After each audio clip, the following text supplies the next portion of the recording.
Bom dia. Estou com muita alegria, com a graça de Deus.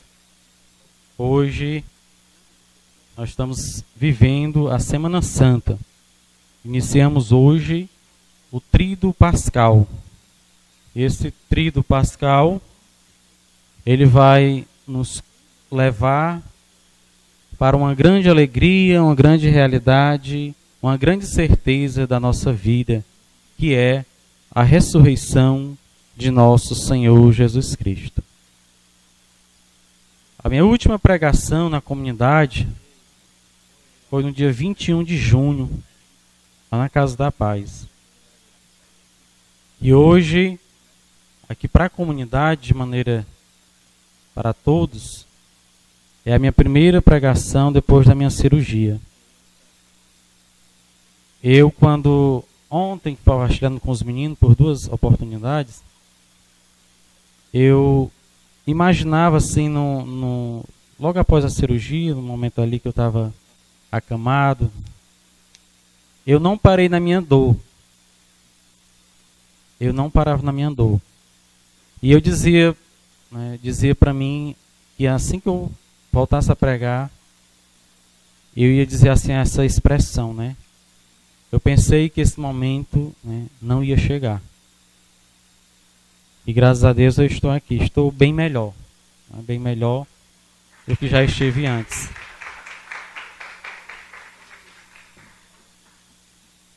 Vou me esforçar aqui para eu não chorar, não vir as lágrimas. Mas hoje eu fui convidado pela comunidade para podermos partilhar sobre esse momento, esse período em que nós estamos envolvidos como cristãos.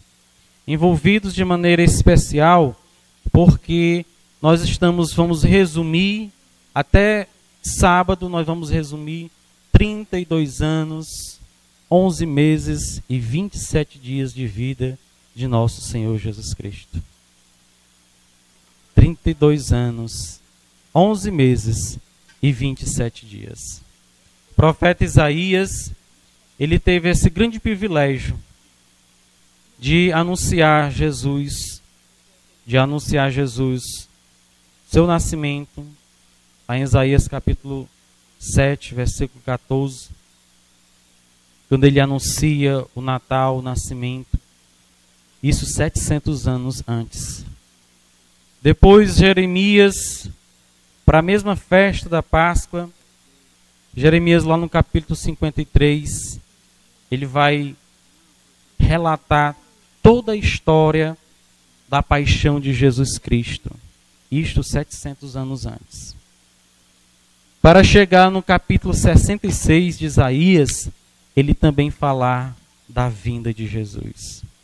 Duas profecias que já se cumpriram há mais de 2.700 anos. E agora nós estamos esperando pela terceira profecia de Isaías, no capítulo 66, a segunda vinda de Jesus, a parousia de Jesus. Mas, meus irmãos, hoje aqui, nessa Quinta-feira Santa, que na realidade, a Quinta-feira Santa, ela já está dentro da Sexta-feira. Por quê? Porque quando Jesus, no calendário judaico, ele vai celebrar a última ceia, ele já começa no calendário judaico às 7h40 da noite, às 19h40.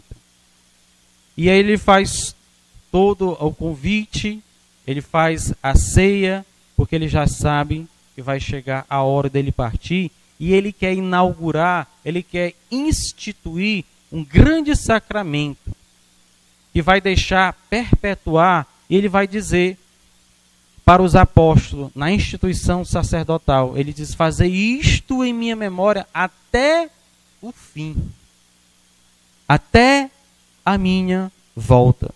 Portanto, na Quinta-feira da Paixão, já estamos na Quinta-feira Santa, já estamos dentro da Sexta-feira da Paixão, porque para o judeu, o dia começa assim que anoitece e nasce a primeira estrela.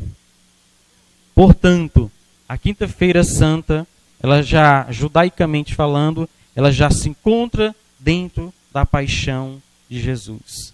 E ele institui e ele dá para nós o grande mandamento. Lá em João capítulo 15, versículo 12, que também está dentro dos nossos estatutos. Eu vos dou um novo mandamento, que vos ameis uns aos outros. Que vivam em irmãos, como irmãos, em fraternidade. Que vivam a cada dia o seu perdão. Hoje, uma das palavras de sabedoria que fora dito aqui, dizia que deveríamos criar pontes. Porque a ponte, ela faz o ligamento. E a pessoa que proclamava, ela dizia que é o ligamento do perdão. Maria Santíssima também ela é considerada a ponte em que liga a humanidade. Assim como o papado, o Papa, ele é chamado de pontífice, porque ele é também aquela ponte medianeira que nos liga ao céu. Por isso que Jesus Cristo, quando ele institui a igreja, lá em Mateus 18, ele vai dizer que Pedro, tu és pedra, sobre esta pedra edificarei a minha igreja. Tudo que ligares na terra será ligado no céu. E o que desligares na terra será ligado no céu. Então ele é o pontífice que faz com que o Papa, ele é aquele que dá ordens para Deus. Veja a importância desta figura papal. A importância da figura sacerdotal instituída por Cristo, instituída por Jesus na última ceia, que faz com que Pedro, o Papa, ele dê ordens para Jesus. Por isso que é importante nós vivenciarmos o Ano Santo, porque o Ano Santo ele está ligado diretamente entre a terra e o céu, porque ele é pontífice. E sendo ele pontífice, ele liga por sua palavra, por sua espiritualidade, por sua autoridade, dada por Deus, por Jesus, sacerdotalmente, ele nos liga. Portanto, nos esforcemos para que nós possamos passar pela Porta Santa, que aqui não foi na nossa região, nosso zonal, lá na cidade de Bela Cruz. Eu já tive a graça de ir até lá. Já passei lá, já fiz, só faltou me confessar. Também não tinha parado lá. Mas, meus irmãos, eu gostaria de hoje nós podermos... o seguinte, hoje eu queria me deter um pouco mais sobre a Eucaristia, sobre a adoração. Nós vamos falar aqui um pouquinho, cadê a minha assistente de palco? A Marília. Olha, a minha enfermidade ela trouxe uma coisa muito boa. Já consegui 2 secretárias. Primeiro foi a Roberta, né, Roberta? A Roberta tá para cá. Tá certo. E aí hoje a Marília. Graças a Deus. Estou rodeado de potências. Marília, vamos pegar aqui Catecismo 1337. Catecismo da Igreja Católica, nós vamos ouvir essa instituição da Eucaristia. Que Jesus Cristo, na pessoa de Jesus, na última ceia, ele vai derramar para nós esse sacramento de amor. Prestamos atenção. Tendo amado os seus, o Senhor amou-os até o fim.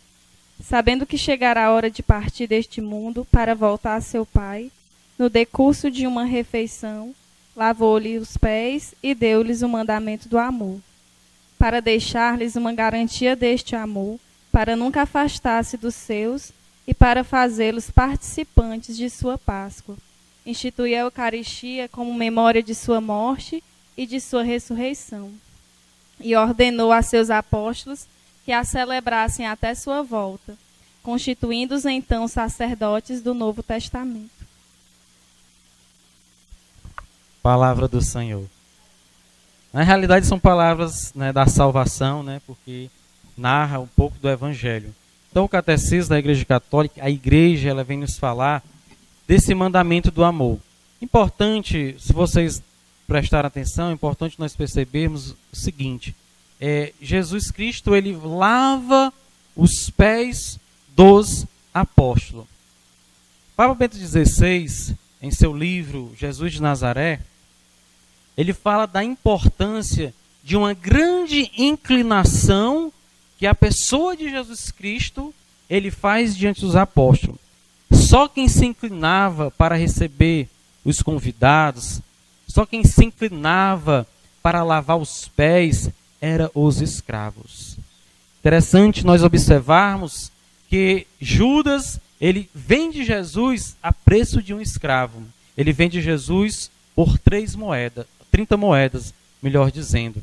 E Jesus Cristo, quando ele se inclina, ele se abaixa, ele se humilha, ele se aniquila e vai até os nossos pés. Ele vai na parte mais baixa do ser humano, da estrutura do ser humano. Para quê? Para lavar as sujeiras. Só quem fazia isso eram os escravos. E Jesus Cristo, ele participa desse momento, ele chega aos apóstolos, ele se humilha, ele se rebaixa, ele puxa o pé, ele lava. Mas o lavar dos pés de Jesus não é um simples colocar de água, até porque aquela água significa o Espírito Santo que purifica e que restaura o homem de todos os seus pecados.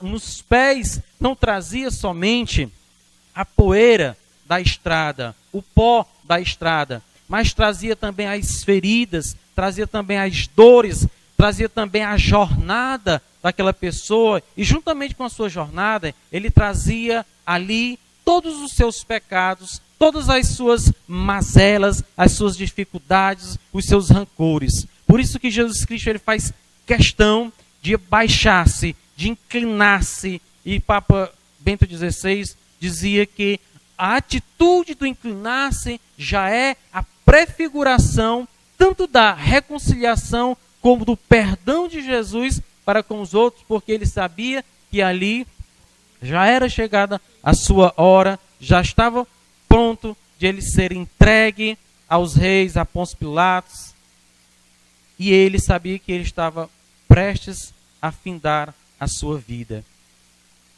E aí, quando nós chegamos na pessoa de Pedro, Pedro vai dizer, não, Senhor, tu não me lava os pés. Então, justamente porque Pedro, ele entendia, porque Pedro conhecia que Jesus era o Mestre, o Filho de Deus vivo.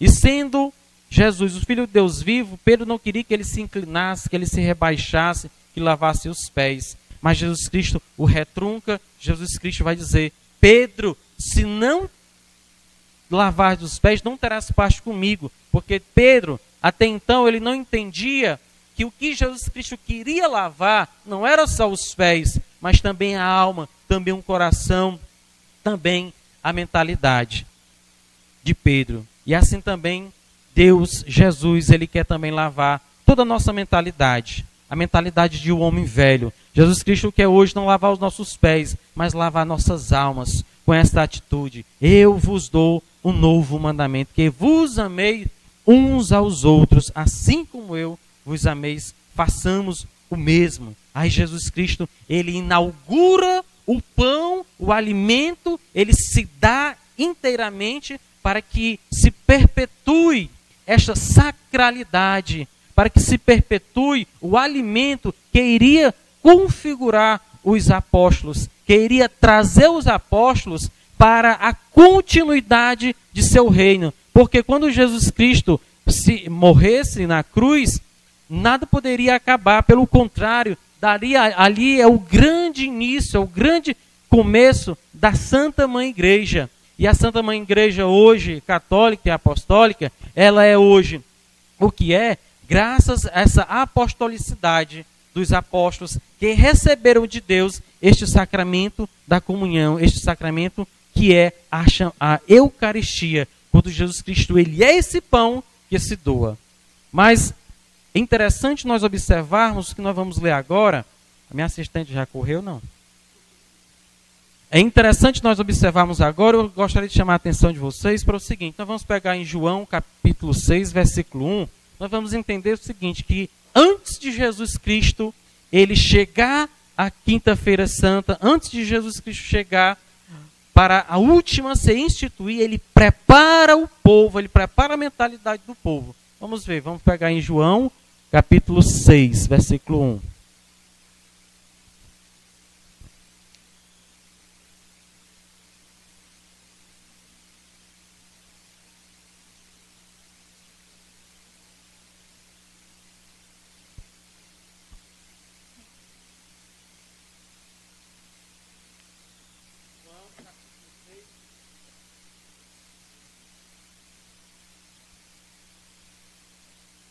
A multiplicação dos pães. Depois disso, passou Jesus para a outra margem do mar da Galiléia, de Tiberíades. Uma grande multidão o seguia, porque tinha visto os sinais que ele realizava nos doentes. Subiu então Jesus à montanha e aí sentou com os discípulos. Estava próxima a Páscoa, a festa dos judeus. Levantando Jesus os olhos e vendo a grande multidão que a ele acorria, disse a Filipe: onde arranjaremos pão para eles comerem? Ele falava assim para pô-lo à prova, porque sabia o que faria. Respondeu-lhe Filipe: 200 denários de pão não seria suficiente para que cada um recebesse um pedaço. Um de seus discípulos, André, o irmão de Simão Pedro, lhe disse: há aqui um menino que tem 5 pães de cevada e 2 peixinhos. Mas que é isso para tantas pessoas? Disse Jesus: fazer que se acomodem. Havia muita grama naquele lugar. Sentaram-se, pois, os homens, em número de 5.000 aproximadamente. Tomou então Jesus os pães e, depois de dar graças, distribuiu-os aos presentes, assim como os peixinhos, tanto quanto queriam. Quando se saciaram, disse Jesus a seus discípulos: recolhei os pedaços que sobraram, para que nada se perca. Eles os recolheram e encheram 12 cestos com os pedaços dos 5 pães de cevada, deixados de sobra pelos que se alimentaram. Vendo o sinal que ele fizera, aqueles homens exclamavam: este é verdadeiramente o profeta que deve vir ao mundo. Jesus, porém, sabendo que viria buscá-lo para fazê-lo rei, refugiou-se de novo sozinho na montanha. Versículo 22. Vamos pular. No dia seguinte, a multidão que permanecera no outro lado do mar percebeu que havia aí um único barco e que Jesus não entrara nele com os seus discípulos. Os discípulos haviam partido sozinhos. Outros barcos chegaram de Tiberíades, perto do lugar onde havia comido pão. Quando a multidão viu que Jesus não estava ali, nem seus discípulos, subiu aos barcos e veio para Cafarnaum à procura de Jesus. Encontrando-o do outro lado do mar, disseram-lhe: Rabi, quando chegastes aqui? Respondeu-lhe Jesus: em verdade vos digo, vós me procurais, não porque vistes sinais, mas porque comestes dos pães e vos saciastes.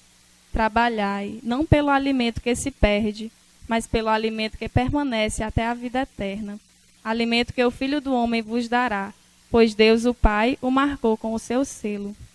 Disseram-lhe então: que faremos para trabalhar nas obras de Deus? Respondeu-lhe Jesus: a obra de Deus é que creais naquele que ele enviou. Então lhe perguntaram: que sinal realizas para que vejamos e creiamos em ti? Que obra fazes? Nossos pais comeram o maná do deserto, como está escrito: deu-lhes pão do céu a comer. Respondeu-lhe Jesus: em verdade vos digo, não foi Moisés quem vos deu o pão do céu, mas é meu Pai que vos dá o verdadeiro pão do céu, porque o pão de Deus é aquele que desce do céu e dá a vida ao mundo.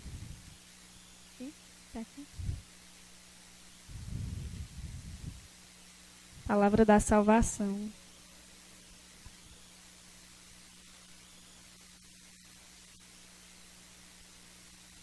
Então nós observamos que Jesus, ele antes de preparar a ceia do Senhor, a última ceia, a chamada Insigne Domini, Jesus Cristo ele prepara o seu povo com 2 aspectos importantes.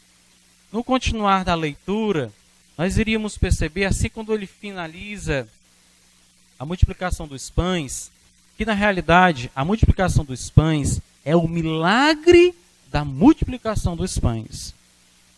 É comum nós observarmos por aí alguns teólogos, outras pessoas que pregam, dizer que não, que o que aconteceu ali foi uma partilha, não, que aquilo ali foi algo num sentido figurado.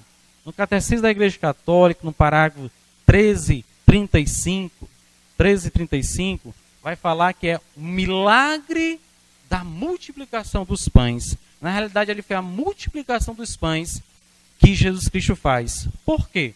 Em seguida, ao final dessa leitura, nós iríamos observar que quando eles queriam aclamar Jesus como rei, Jesus Cristo, ele se afasta um pouco da multidão, vai orar até as 3 horas da manhã, e ele manda os seus apóstolos, os seus discípulos, irem para Cafarnaum, porque lá era a região de Jesus, é onde morava Pedro, e ele estava ali na região do mar da Galileia. Eles tinham que atravessar o mar de Tiberíades, que era um mar revolto, era um mar pesado, e a travessia era longa. Eles começaram 6 horas e iriam chegar quase 4 da manhã.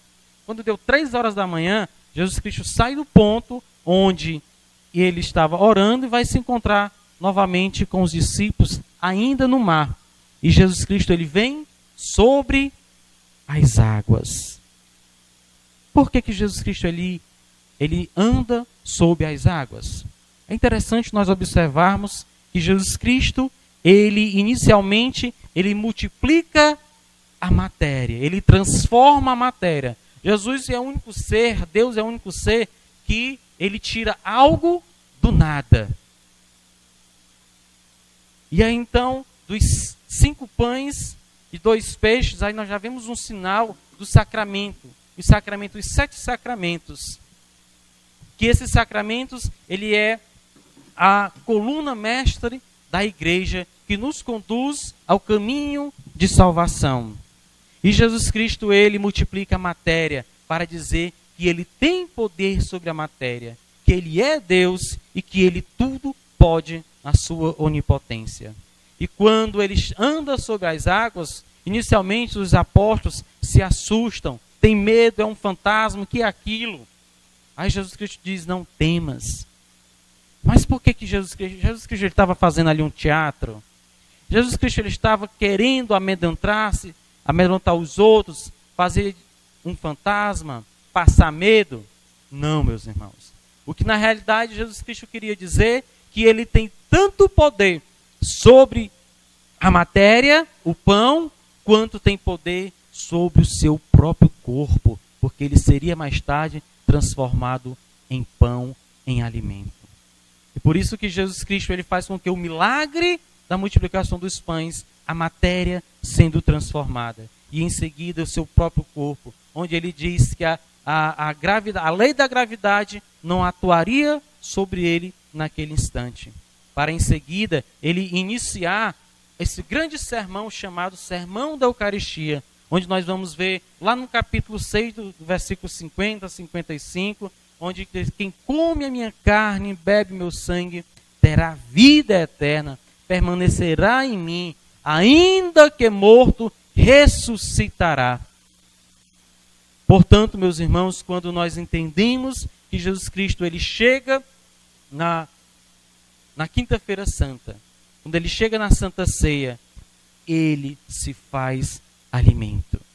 Ele diz, fazei isto em minha memória, celebrai em minha memória. Não é uma recordação, não é um lembrete, mas é uma renovação. Portanto, o sacrifício da missa é o chamado sacrifício incruento, porque todos os dias é renovado essa mesma instituição, porque todo dia na missa se renova a celebração da Eucaristia, mas já sem o sangue. Hoje nós estamos vivendo o momento cruento, porque ali vai sair o sangue, vai jorrar a água, vai jorrar a vida de Jesus sobre a terra, sobre a igreja e sobre cada um de nós.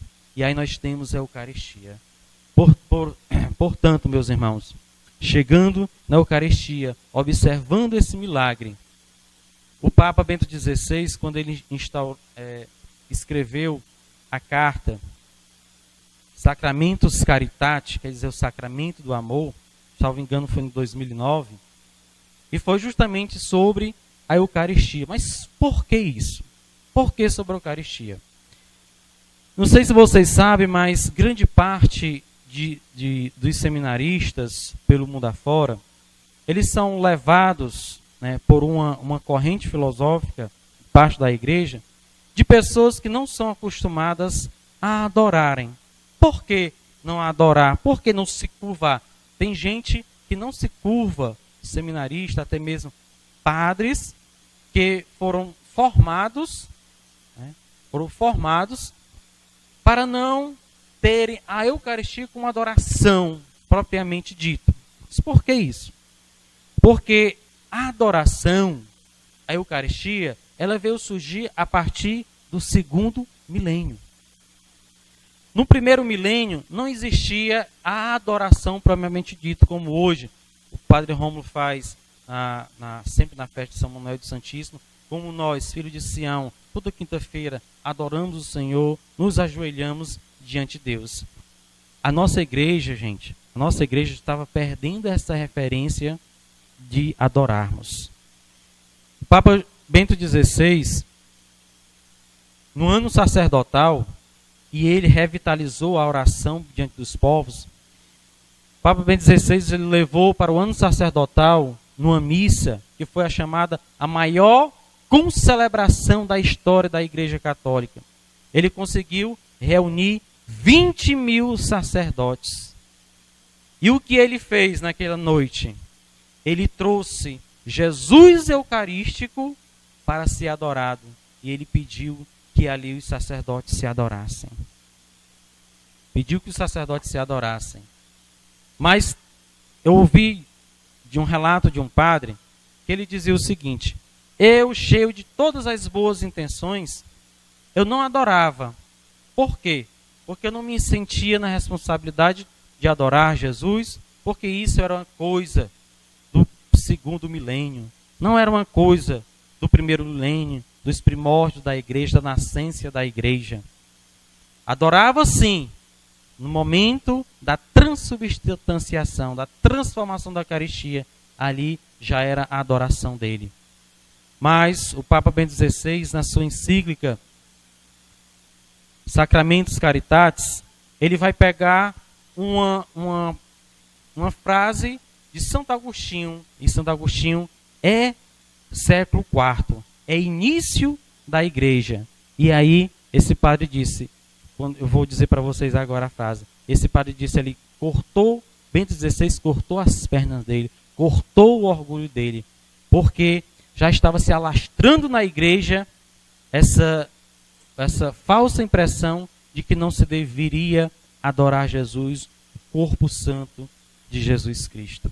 E daí surgiram algumas heresias. Então o Papa Bento XVI, pegando Santo Agostinho, essa carta nós já estudamos uma vez na comunidade. Então o Frei Bené, ele veio dar para nós. E o Santo Agostinho dizia: Nemo alter, William carne manducat, mises prios adorar verite.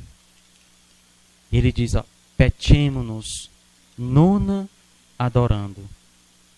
Petemo-nos nona adoramos.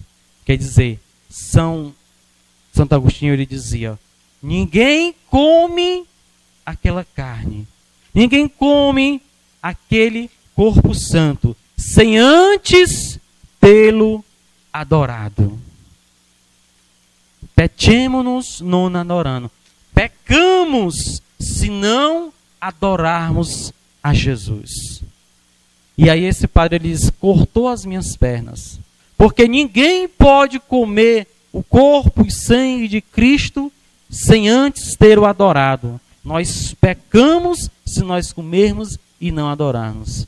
E aí ele diz que ele entendeu que a adoração não é só na transubstanciação, quando a transformação da substância em corpo e sangue de Cristo. E aí ele entendeu que esse rito é muito importante. Depois surgiram as heresias. As heresias só foram surgir lá no segundo milênio, por volta do século XI. Nos séculos primeiros não existia a necessidade desta adoração. Por quê? Porque não tinha heresias. E as heresias surgiram em 1148, com Berengário de Tours, lá na França. E ele dizia que na Eucaristia, isso já no segundo milênio, que na Eucaristia não era de fato o corpo de Cristo, mas é uma representação. Isso aí era uma verdadeira heresia, como também outras heresias surgiram, da empanação, entre outras. E aí veio o concílio, o quarto concílio de Latrão, em 1215, que esse concílio, um concílio muito importante para a igreja, apesar de ter sido só 19 dias. Ele começou em 7 de março de 1215.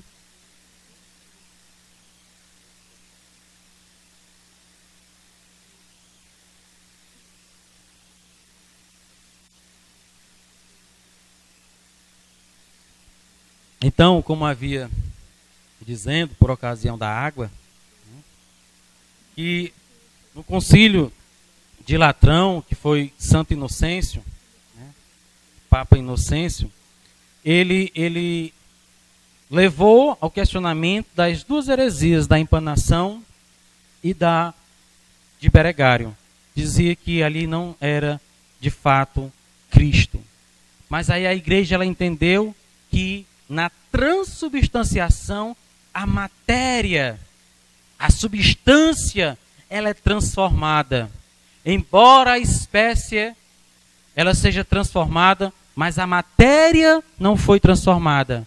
Jesus Cristo ele está presente, ele é presença viva e real. Foi o primeiro concílio que falou na transubstanciação. Portanto, a Eucaristia ela é de fato o corpo e sangue de Cristo. Ela é de fato aonde está a presença mais intensa da cristandade, onde Jesus Cristo ele se encontra. É até, estudando um pouquinho sobre a Eucaristia, é até incorreto que os cristãos se diga que na Eucaristia está Jesus. O correto de se dizer é que Jesus Cristo é a Eucaristia. Ali é o corpo e sangue de Cristo. Embora nós não vemos a matéria sendo transformada, mas a substância é a sua essência. Vejamos o seguinte, quando Jesus Cristo ele multiplica os pães, ele multiplicou a matéria, ele transformou a matéria. Já na Eucaristia, ele não transforma a matéria, ele transforma a substância, a essência, que é corpo e sangue de Cristo. A espécie, ela é transformada, mas a matéria não. Por isso que se chama transubstanciação. E isso, mais tarde, Lutero, ele não entendeu, ele não quis aceitar.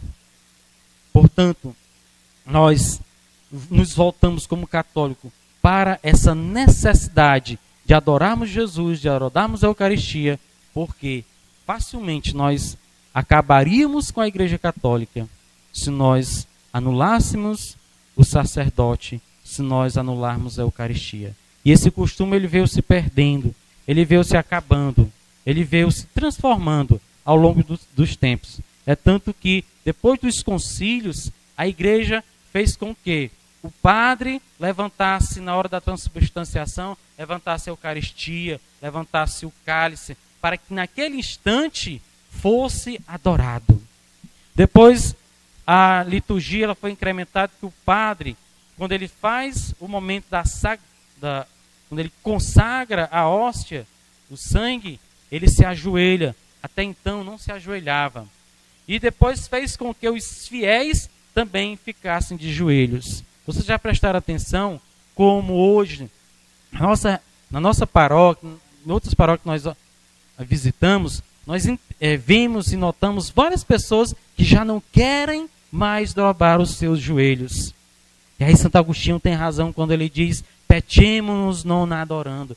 Pecamos se nós não adorarmos, para comermos o pão, aquele pão, para comermos aquela carne consagrada, aquela carne que é Cristo, nós precisamos, antes de tudo, adorá-lo.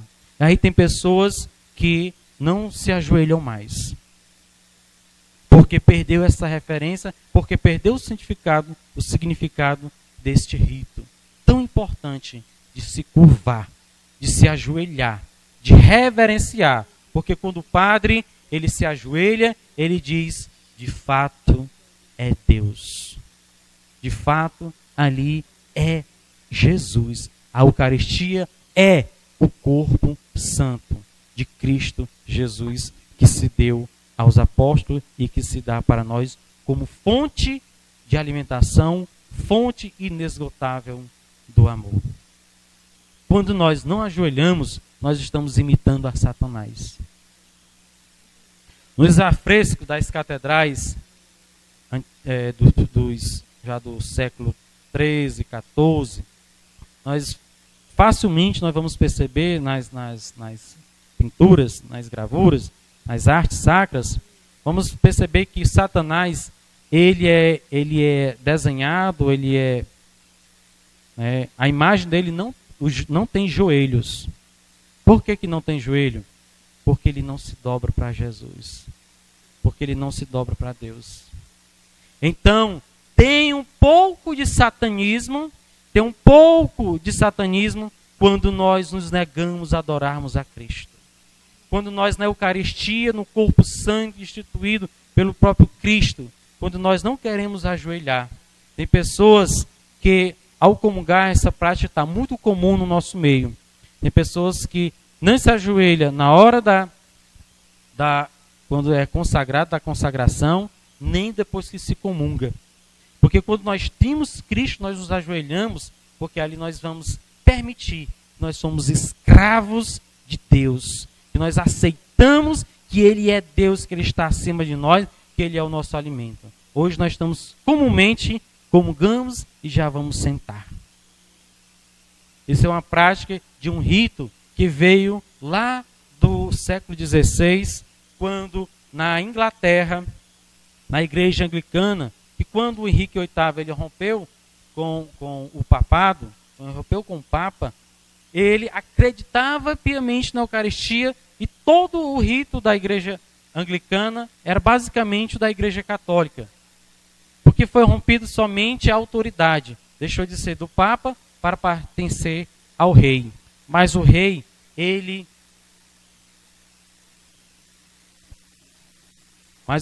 quando ele se apropria da igreja, ele trouxe um arcebispo, que esse arcebispo já estava influenciado pela heresia de Berengário e também pela heresia de Martim Lutero. E aí ele começou sutilmente, o nome dele era Cranmer, o arcebispo Cranmer da Inglaterra.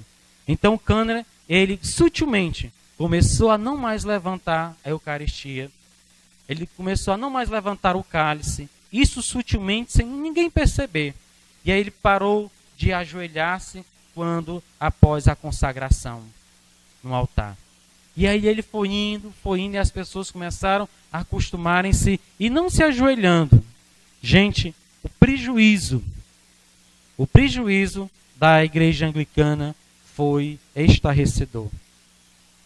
Foi estarrecedor porque as pessoas já não mais tinham respeito pela Eucaristia, as pessoas já não mais viam e entendiam que na Eucaristia ali era o Deus vivo. Portanto, há a importância que o Papa Bento XVI nos chama a esta atenção, de nós adorarmos a Eucaristia, de adorarmos a Deus. Eu dizia no início da minha pregação que eu queria me deter propriamente na Eucaristia, porque depois, quando o concílio de Latrão, o quarto concílio de Latrão, começou a desmistificar as heresias, logo vieram os milagres da Eucaristia, como o milagre de Bolsena, que o padre chamado Pedro de Praga, ali por volta de 1248, ele em Bolsena, ele ainda influenciado, alastrados pelas heresias, de que ali,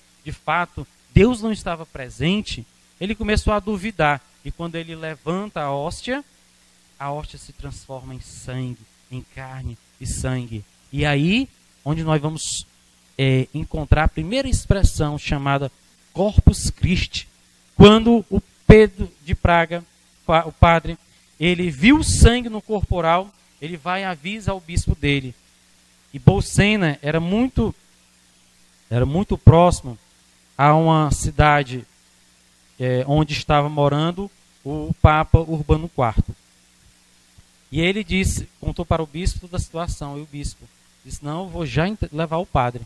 Aí ele comunicou ao Papa foi lá para a porta, a cidade de Oviedo. Né? Ele foi lá para a porta da cidade, e quando vinha em procissão, o bispo, o padre, alguns fiéis, ele vinha. E quando de longe ele avista o sangue, ele se ajoelha, o Papa Urbano IV, ele se ajoelha e diz, Corpus Christi. Quer dizer, de fato é o corpo e o sangue de Cristo. E aí então, quando ele olha, ele observa e vê que ali era o próprio Cristo, ele se ajoelha, ele reverencia e depois faz um relicário para em seguida fazer uma catedral, a chamada Catedral dos Lírios, Catedral de Oviedo.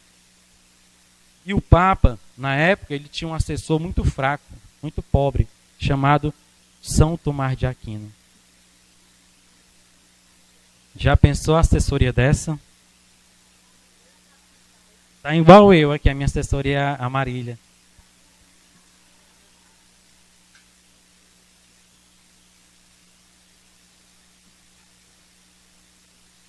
Então, com um assessor desse aí, gente, não precisa mais de nada, né? Aí então ele chama assim, olha, Tomás, eu quero que você faça os direcionamentos.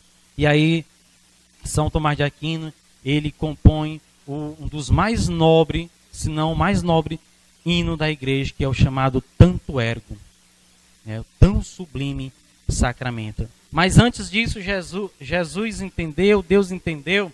Gente, estou falando tudo isso para nós valorizarmos cada vez mais a Eucaristia, porque hoje é o dia próprio, não da festa da Eucaristia, mas da instituição da Eucaristia e do sacerdócio. E eu dizia para vocês que eu vou me deter mais na Eucaristia e na adoração. Me perdoe se eu estou falando, se eu estou fugindo um pouco do tema. Acho que não, mas vamos um pouquinho para frente. Estamos finalizando. Então, em Liege, na Bélgica, tinha uma freira por nome Juliana. Né? E ela tinha uma vontade muito grande de que na igreja existisse algo que fosse uma referência para adorar a Jesus Cristo, o corpo de Cristo, dado para nós como alimento e como fonte inesgotável de amor. Então ela clamava, ela pedia, e foi quando surgiu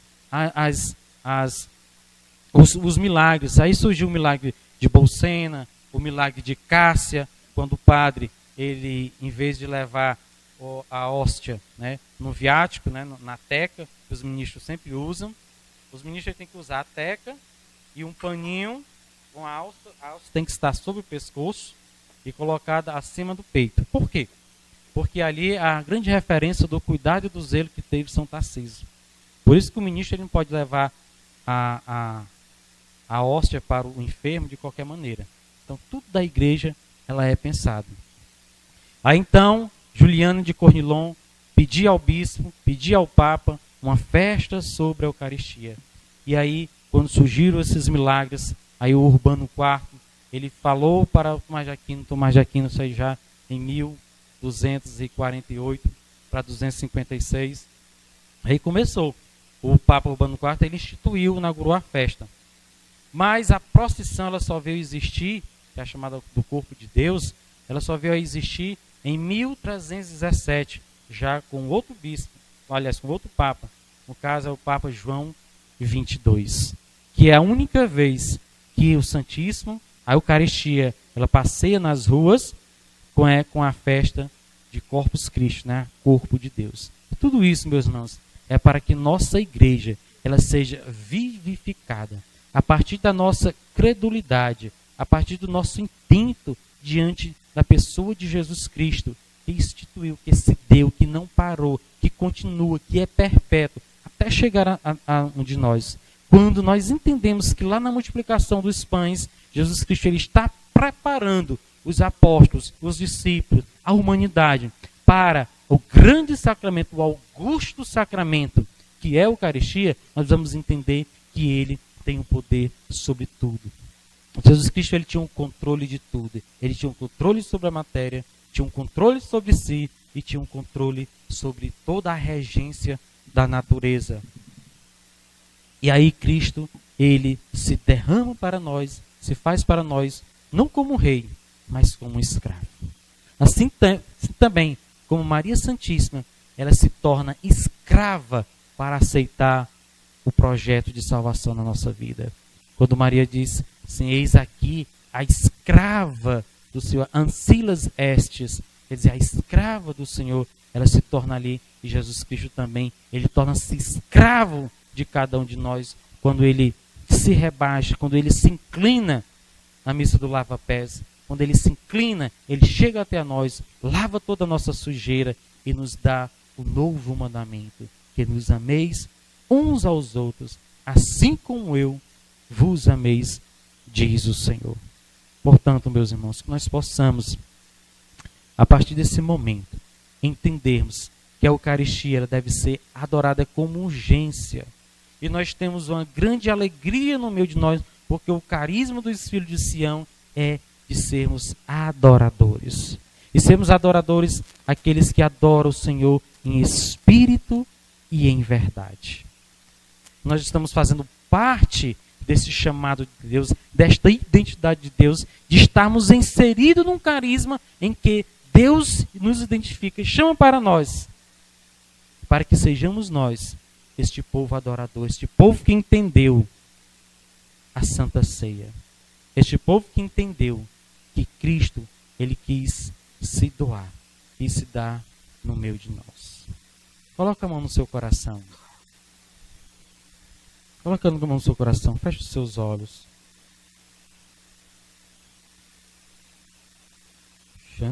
Vá orando brandamente no Senhor.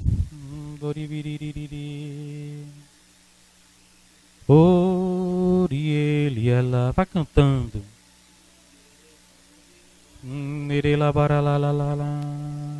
Convido você agora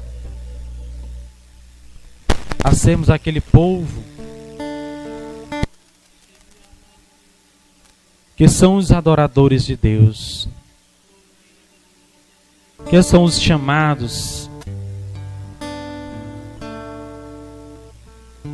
a permanecer viva a memória de Cristo,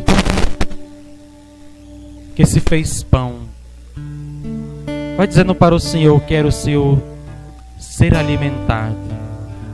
Vai conversando com Deus agora, eu quero ser alimentado pelo teu corpo e pelo teu sangue.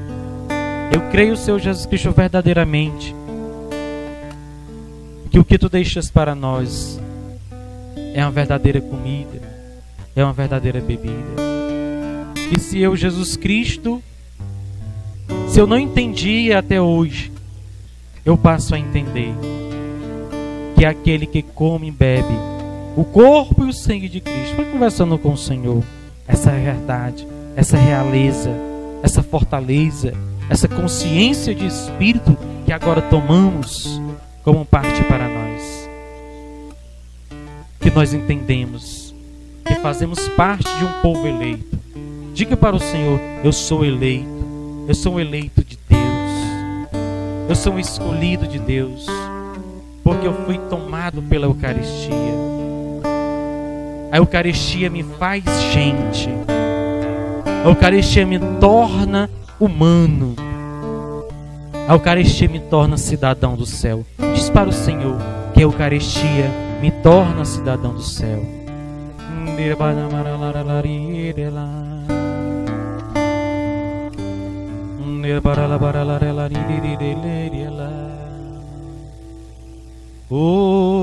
Vai pedindo ao Senhor para Ele te restaurando.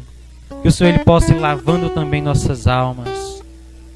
Lava, Senhor Jesus, as nossas almas. Embora tu te inclinaste, Jesus, sem eu merecer, mas eu quero ter a tua parte em mim. Diz para o Senhor: eu quero a tua parte em mim.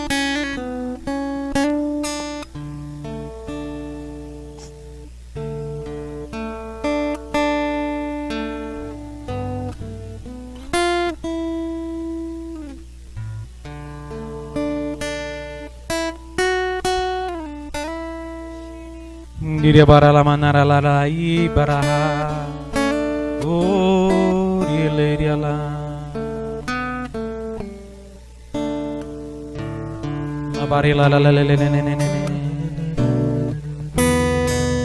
Diz mais uma vez para o Senhor: eu sou cidadão do céu pela Eucaristia. Pecamos se não adorarmos. Mais uma vez, pecamos se não adorarmos. Ave Maria, cheia de graça, o Senhor é convosco.